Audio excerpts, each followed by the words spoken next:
Hello, today I'm going to talk about getting back into training and riding a bike or running after having quite a long break. I'm going to do this using a case study.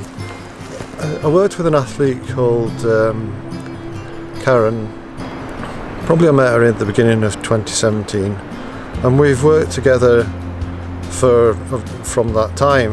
She was pretty good at ultra endurance bikepacking events, and then she wanted to try some shorter stuff, so she did some road racing, got from 4th cat to 2nd cat in 1 year, and then started racing cross.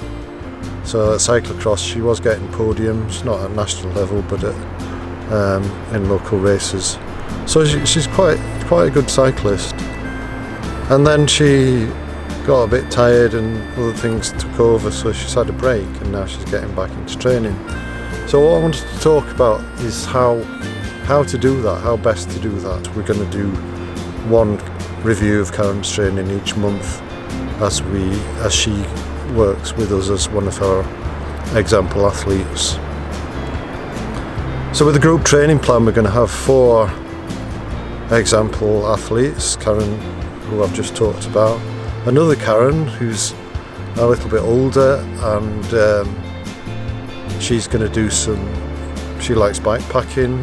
She's not into racing, but she does some exciting tours. She did a ride in Scandinavia last year, and this year she's looking to do some more adventures, so we've been working with her.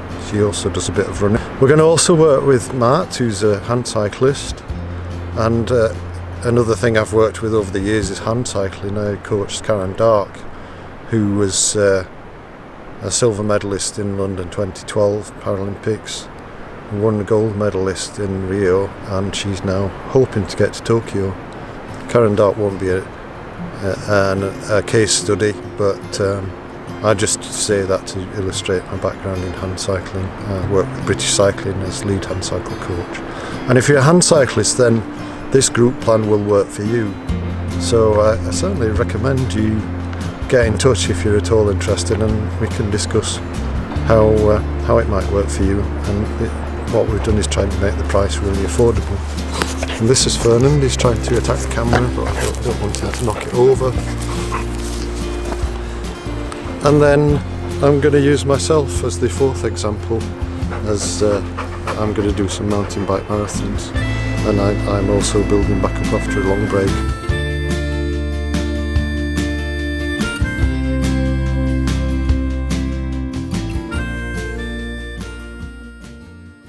First of all, we're going to look at the plan from last week, and if you remember, I used myself as an example for the plan. So here it is, on the right hand side here of your screen, there's the plan from last week, and then on the left is the plan as what I've done. So I guess we could look at what I did here at the end of last week. And if you remember, I was going to do a test to see if I could manage a race. So I did my 2-hour ride, well, 1 hour and 3/4, and I ultimately decided not to race because I felt pretty tired during that ride and ended up only doing about half the distance of what the event would be. So I haven't changed my training at all, and what I've decided is that I'll try and get a bit more of a handle on my threshold, because I mentioned in the review last week that the heart rate and powers didn't seem to correlate very well. So you may remember that I didn't change the format of the plan very much. I just deleted some items, like I don't do any running, so I deleted the runs, and I modified the sessions to work with power because I have a power meter, and I shortened some stuff. Okay, so we'll remove that and just look at my stuff now, just to see how I performed. I had a rest day, that was quite easy. I did the interval session A, which we can analyse here.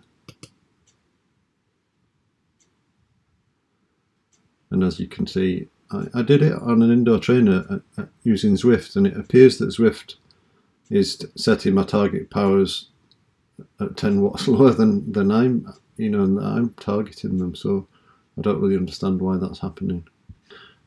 We mentioned heart rate last week, so we can compare. And if you if you were running, you could use pace zones and compare those with heart rate as well. So if you look at my heart rate here, 140 beats for the effort, which is supposed to be a hard 2-minute effort. So I mean, that's a bit low, because if you look at my heart rate zones, you can see that that's in zone 2 and zone 3, whereas the session was designed to be in zone 4. So you can see that that's not quite worked out. So that probably means that either I'm a bit tired and my heart rate's not going up. Well, that doesn't look like it's the case. Oh, sorry, I'll move the zone so you can see better. Well, it doesn't look like that's the case, because if you look at the peak values after each effort, they are going up slightly, but not a lot. And also, if you look at the recovery, I'm recovering between the efforts. So it seems unlikely that that it's because I'm tired. It seems likely that my threshold's set incorrectly, and therefore the power goals are a bit low. What I plan to do next week is do some tests to get a better understanding of my threshold power. I had a easy ride. It looks like I was a bit over the target. Did the tempo ride yesterday, and that's pretty much the same as the Zwift used the target as the lower part of the range. I've been using the indoor trainer partly because it's been a bit icy, but also partly because it's quite hilly around here, so it means I can do a workout in quite a short space of time. I didn't have a lot of time, and hit these targets. So I'm doing something meaningful in a limited amount of time. If you look at the data from the rep, though, there's one interesting thing we can see. So I think it's lap 2. Yeah. So if we click on the actual lap, it tells you how long it was, and you get some useful information here.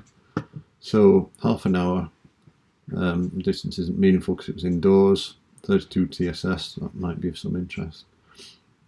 Normalized power just takes account of the variability, and since there wasn't any variability, then it's very similar to the average power. But what I wanted to talk about here is there's this heart rate drift, and you can see that my heart rate does drift up a little bit, but the power isn't changing. And I sort of alluded to this in the question and answers session that we recorded yesterday, and that you'll be able to see. It'll be in your group email if you're part of the training group, and if not, you can probably find it on YouTube. I'll link it below.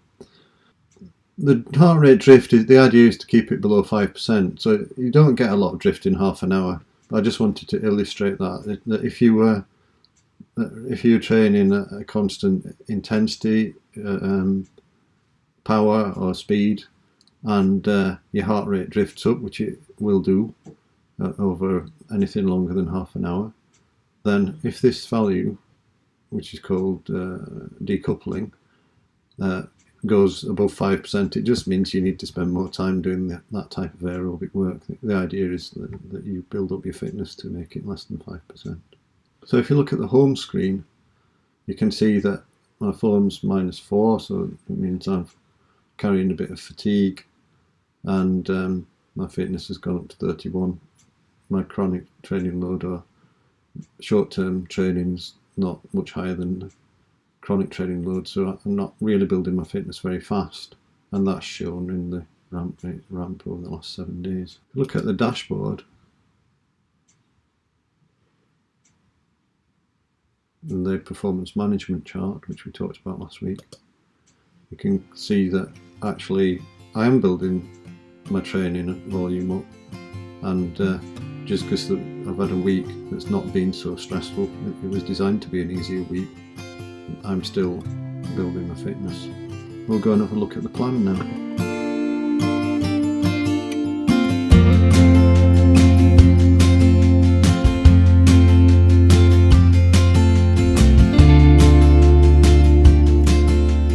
So like previously, we want to keep the format of the week the same, so you can copy the week across.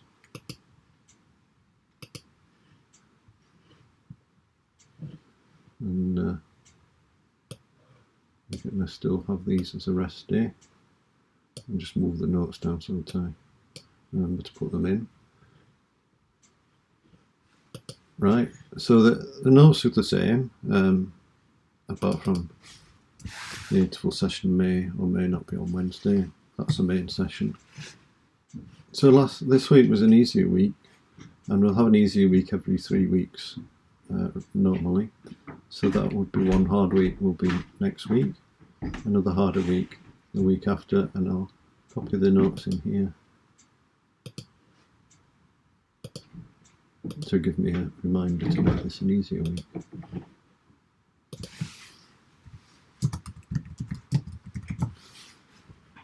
I'm going to plan 2 weeks this block, because then I can vary things to still aim for the goals, but I can make a 2-week block of training that has one, perhaps this week would be a higher intensity interval session to target the powers, your 5-minute powers for short climbs, and also the power at VO2 max, which will help bring on new threshold powers, which are quite important.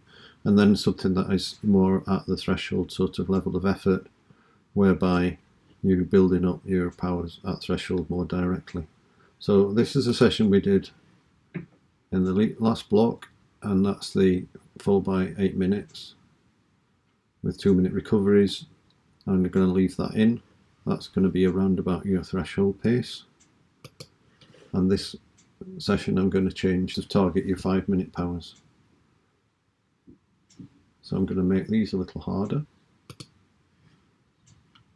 because you're going to be working harder, and therefore it's better to get used to that and make them a little bit shorter so you don't actually wear yourself out.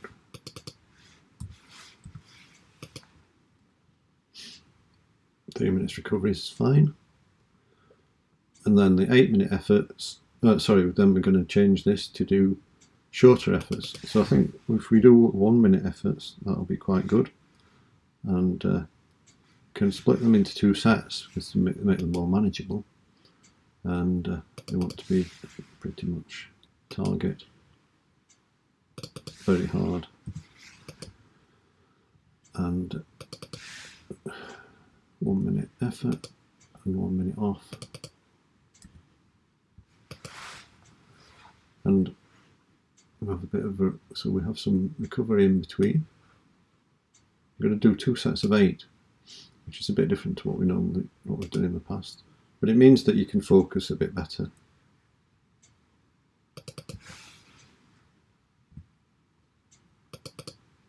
If you want to copy a block of training, you just copy across like that. Okay, so that's an hour's session, quite high intensity, and that'll really make an impact. We're going to continue with the tempo as it was, because it's a reasonable amount. Like it's so 30 minutes and 20 minutes, that's 50 minutes of tempo. But if you feel that you can do more, then by all means do a bit more. You can change these durations just by clicking on them. And so if you click on that, you can find it here in the list. And you change that to 30 minutes if you want. You can do anything up to 90 minutes of tempo work, and that will be really good for you and worth doing. What we want to do is continue to build up the volume of your training.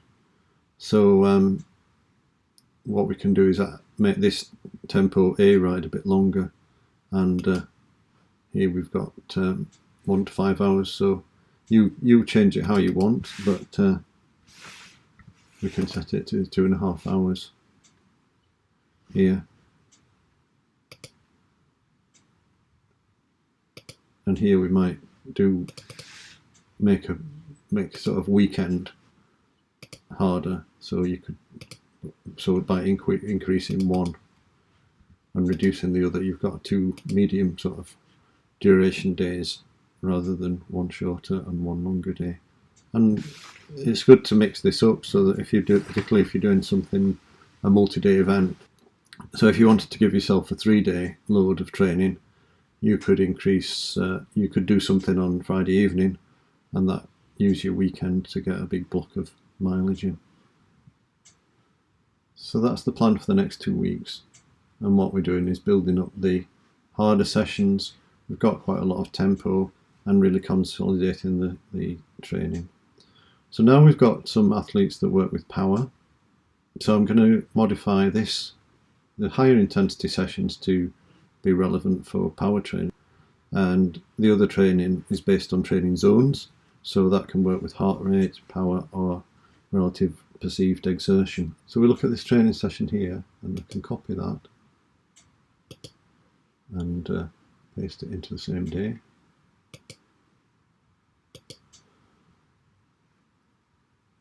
And then we can modify one of the sessions to be power. So when you get the training plan, you can delete one that you don't want. We go into the workout builder, which makes it quite easy to, you can change it here, you can say percentage of threshold power, and then we've got a 10-minute warm-up, 2 by 30 seconds at well above, that I would say that should be pretty hard, and these minute efforts should be around about 110% of FTP. And there we've got the power one, there's the A based on RPE.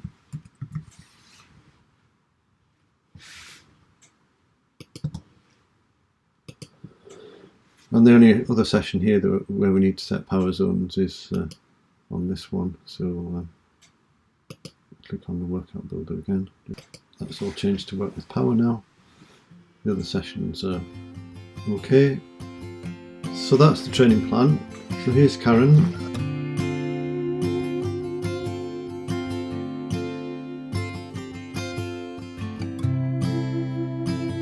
Last week she had a really busy week, so she just just had a couple of runs. She does some running as well. So this weekend she's going to do a club ride on Saturday, and then either a shorter ride on Sunday or maybe a short run. So first of all, let's get a bit of background. So if we look at the dashboard, we can look at the performance management chart, and we can modify that to look at what she did over the last 3 years. So what we can do here is look at that, and we can make that the first 2017. You can see she built up her training in 2017 and did the Transcontinental race. She finished 3rd female in that event, and then she did a lot more in the following year, and she did some road racing here, and then rested a bit, did the Transatlantic Way race, which involves some of these massive spikes in TSS, and that's where, and she won. She was first female by over a day. I can't remember where she finished overall, but I think in the top 5 overall. So an amazing performance there. So then obviously had to have a lot of rest, which is how you can see that the training volume comes down and the training stress balance, the form goes up. And then she started training again, racing, and doing well in a few road races. She got up to 2nd cat from 4th category racing licence in 1 year, which is pretty impressive, particularly with the Transatlantic Way race in the middle. And then she started racing cross, started doing pretty well at cross, and then she's had a long period of time off, lots of things going on there, and now she's getting back into training. So I think that's probably enough background. So as you can see, she's got a strong background, but she's had a long break, and we need to be very careful to avoid overtraining. So what we're going to do is, she does yoga on a Monday, which is great, and what I usually do is if something happens weekly, I copy it in to each week, and then because I usually plan Monday to Monday, I'm going to copy that in to the next week. So now we can look at the plan. Monday's the rest day, as I said, yoga and light stretching, and then what I'm going to do here is, well, Karen trains with the power meter, so I can remove the non-power sessions.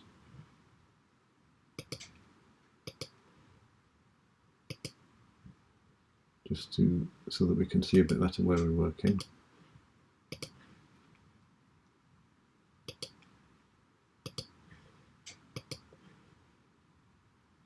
And also Karen wants to do a bit of running, so we'll leave the running sessions in.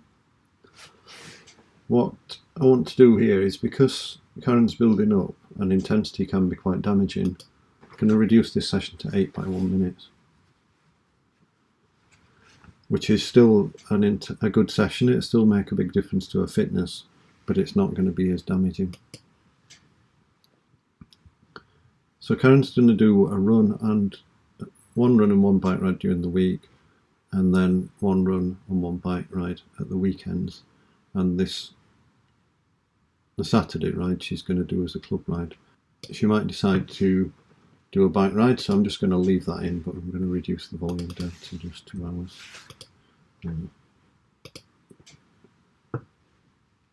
So that would be her week. We remove that because she doesn't want to do. She wants to run, and I'm going to make that shorter because I think that's too much for her at the moment. She's only been running for 20 minutes. And I'm going to move that so that she doesn't get tempted. So by removing the sessions, it means you don't end up getting tempted to do more than you should. So that's a manageable week. She commutes every day, so that's fine. There's still some base fitness that she's starting to build up.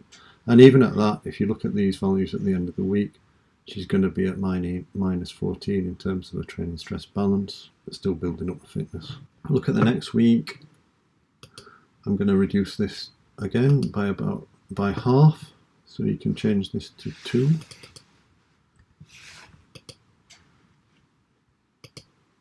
You note that I'm removing the one's marked C, which should be less important, and that's all part of the group training plan, so you can understand what works and how it works. So now if you have a look at the values at the end, the summary values, you can see that the form is minus 14. That's okay. I think I'd probably aim to keep it certainly no lower than that. And then because we've got an easier week planned next week, we'd expect the form to go up to around about 0 or perhaps a little bit negative. If you look at the other values, you can see that the fitness is building. And it's best not to rush these things, even though Karen might be able to handle a fitness or chronic training load of 70 over the summer. We don't really want to be pushing that until we know what works and how she's coping with the more structured training plan. And that's it. So that's Karen's training. So have a great week. If you've got any questions, get in touch, and good luck.